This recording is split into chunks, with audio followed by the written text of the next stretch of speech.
Greetings, literophiles. Today I'm going to talk to you about another National Geographic, but not this National Geographic. Volume 2 of the National Geographic contained in my DVD set here.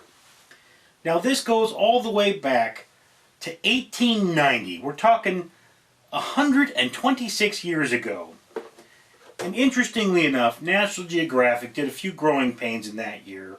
If you look on this DVD set, their 5th issue of the 2nd volume is misplaced in 1891. And the reason for that is the first 2 years of National Geographic were supposed to be quarterlies.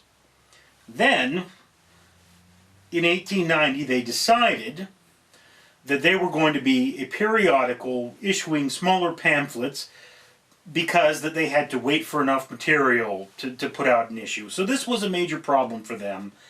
And I will have to say that National Geographic, it's clearly growing, it's feeling its growing pains in 1890.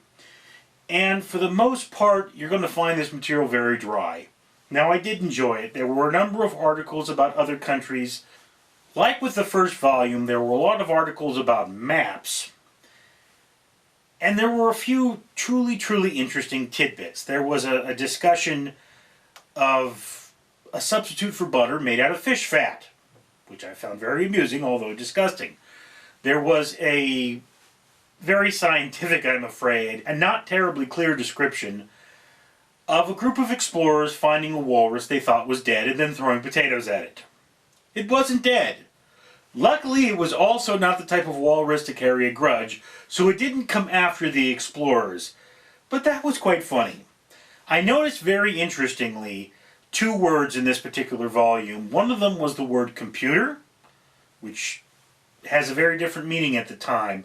Computer in the volume is used to mean a person who computes, essentially an accountant, or someone who crunches numbers, rather than a type of machine. And the second word that was very interesting is bugbear. Now, if you play D&D, you probably know what a bugbear is.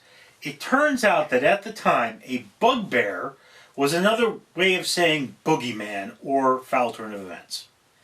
Very interesting to me. I really enjoyed that. So, all in all, there's very little one can say about National Geographic Volume 2, published in 1890. However, there are high points. Now, I'm going to say I'm not going to recommend reading this unless you're into history and you want to go back to that time period.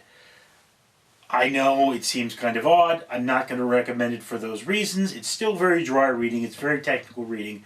It took me a while to get through it, and I had to read it twice because I discovered that 5th volume. All in all, who should read this book?